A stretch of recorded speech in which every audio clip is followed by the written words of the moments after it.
luar biasa banget buat Azhar Kimari Lubis yang tahun ini udah ngeluarin 3 film sepanjang baru berapa bulan, 2 bulan kalau nggak salah. Film sebelumnya itu Pengantin Setan, itu adalah film pertama yang keluar di bulan Januari. Kemudian dia minggu setelahnya barulah muncul Pengantin Iblis. Dan kali ini mungkin selisih 2 minggu juga muncul sebuah film baru lagi. Petaka di Gunung Gede. Ya, 3 film dalam waktu yang berdekatan rilisnya.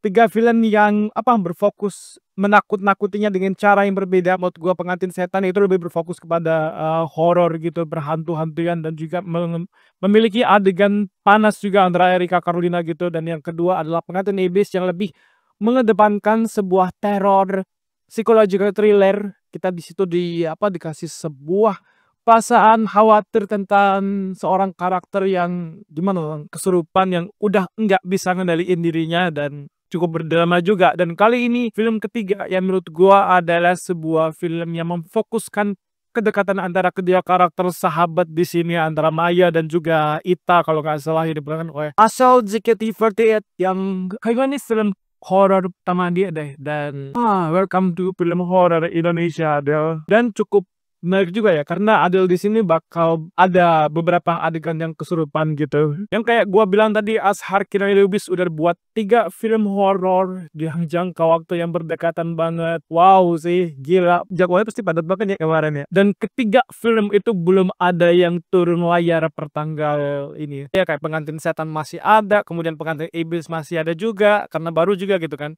Dan kali ini tayang lagi filmnya. Petaka Gunung Gede. Nggak tahu, mungkin udah kelelahan saking banyak tuh film yang dia direct gitu. Jadi gua rasa film Petaka di Gunung Gede ini adalah film terjelek dia di antara ketiga film yang tayang itu.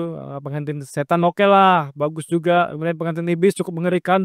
Taskia Namia di situ keren banget, acting dia beneran menjadi orang yang gila, yang nggak waras, yang wah bener sih, beneran menurut gua bina banget deh ya karakter dia di situ. Kemudian Petaka di Gunung Gede ini menurut gua jompah mana dibandingkan keduanya ya, secara penceritaan juga, kemudian juga secara cara menakut-nakutinya terlalu repetitif buat gua, karena ya begitu-begitu aja. Mai, lu lihat ya di situ ada orang yang ngeliatin gua terus kayak semacam validasi gitu.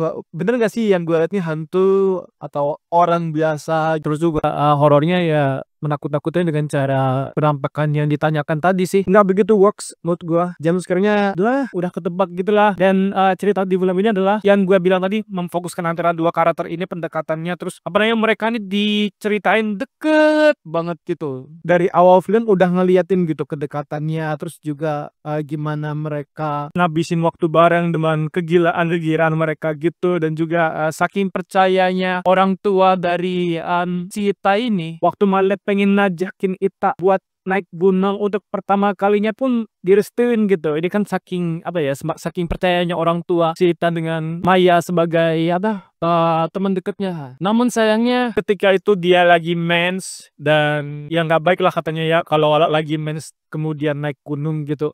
Dan ini adalah sebuah cerita dari kisah nyata dari podcast. Ya mungkin emang ada beberapa penceritaan atau adegan-adegan yang dilebih-lebihkan atau dibuat-buat gitu, karena untuk mendukung sebuah penceritaan secara kualitas film gitu kan. Tapi kalau endingnya begitu ya menurut gua nggak ada perbedaan sih, kayak kenapa di ujung-ujungnya dikasih persantetan duniawi yang tiba-tiba, dan juga endingnya nggak begitu menjelaskan ya, kayak secara terburu-buru menurut gua, kayak tiba-tiba aja loh kok tiba-tiba persantetan gitu. Menurut dari awal kan udah diliatin kan drama pertentakan antara dua karakter itu, antara Maya dan juga Ita.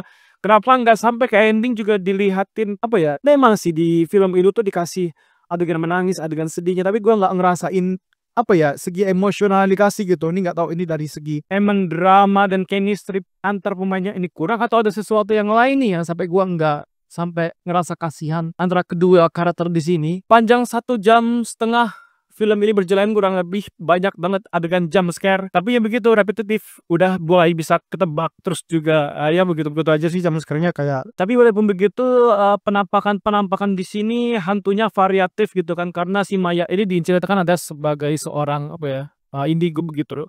Dia bisa ngeliat berbagai macam hantu. Makanya di awal film waktu sebelum pendakian gitu, kakaknya ini memberitahu Maya gitu, kalau ada penampakan atau sesuatu yang dia lihat jangan kasih tahu ke kakaknya atau teman-teman kakaknya gitu kan, karena mereka naik gunung rame-rame gitu, ada satu orang yang penakut banget, jadi ya mending diam aja lah kalau lihat penampakan. Dan dengan apa namanya, sosok yang bervariatif itu Menurut gue cukup oke, tapi ya kemunculan hantu itu menurut gue harusnya bisa dibuat lebih bagus sih, kayak di film-film sebelumnya kayak Pengantin Setan lah katakanlah, untuk Ashar Rebus ya. Dan juga rasa mencekamnya gua kurang mendapatkan itu kayak di film Pengantin Setan lah, itu cara pendekatan terus cara mentakut-nakuti membuat sebuah atmosfer horornya berasa banget. Terus juga di Pengantin Iblis ngerinya dapet juga gitu kan dengan kegiuraan Taskia Namia, tapi di apa namanya tuh Taka di Gunung Gede gua nggak ngerasain itu, walaupun memang ini sebuah horor petualangan tentang pendakian gunung gitu kan, gue nggak ngerasain apa-apa sih. Tapi ya untuk secara pesan yang bakal dikasih,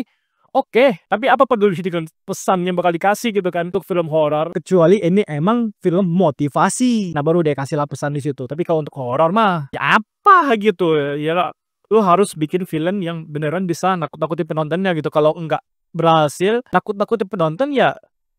Dan juga film ini kan diceritakan pada tahun 2007 gitu kan ya, tapi ini sebenarnya detail-detail kecil yang harusnya diperhatiin gitu, kayak semacam mereka masuk ke Indomaret terus apa namanya tuh, snack-snack juga yang di situ tuh pada tahun 2007 kagak ada, kayak kita sebut aja lah Tabi, terus ya banyak macamnya gitulah kenapa masih muncul, nggak tahu ya, mungkin tuh Tabi tahun 2007 udah ada gitu ya. Sebelum debut pertamanya di film horor, gua rasa Asadel cukup oke ya. Walaupun emang ada beberapa adegan yang menurut gua ya harusnya bisa di-improve gitu lah, tentang kagetnya, tentang rasa serem dan was-wasnya, tentang apa ya, rasa takutnya dia gitu kan waktu keluar mimisan, keluar darah dari hidungnya, dan juga ada adegan di sini yang kayak kuku kelepas gitu kan, kuku dicopot gitu. Gua nggak ngerasain itu serem karena kameranya menurut gua terlalu jauh, terus adegannya juga terlalu cepet buat lepas kukunya. Kayak kuku kan sulit banget buat dicopot gitu kan, apalagi misalkan kuku lu pendek dan juga keras gitu kan, nggak bisa langsung dicopot, bisa dicopot, dicungkil gitu. Agak mustahil, emang agak lebih-lebihkan. Tapi menurut gua sebenarnya adegan itu bisa diimprove lebih mengerikan lagi, penonton lebih kayak ngerasa serem atau berasa ngilu gitu kalau pas dicabut kukunya itu dilihatin pelan-pelan close up, atau kenapa kayak digigit kah, terus dikeletek pelan-pelan gitu, kayaknya lebih mengerikan dibanding langsung tas kayak cepet banget gitu. Dan juga di sini kan diliatin gitu kan waktu si Asadel ini kesurupan atau si Ita ini kesurupan di gunung gitu, tapi tiba-tiba ada seorang kakek yang entah dari mana muncul, begitu juga hilang seketika pagi-pagi. Nah itu nggak dijelasin tuh kenapa si kakek ini tiba-tiba menghilang, terus siapa sebenarnya kakek ini, apakah dia penunggu di tempat itu tapi dia bisa kayak azan kayak gitu. Udah lenyap karakter itu, terus balik ke rumah gitu kan, ada ustadz yang nggak tahu atau meruqyah atau mencoba untuk mengeluarkan si jin ini, si setan ini, si apa namanya waktu Ita kesurupan ini.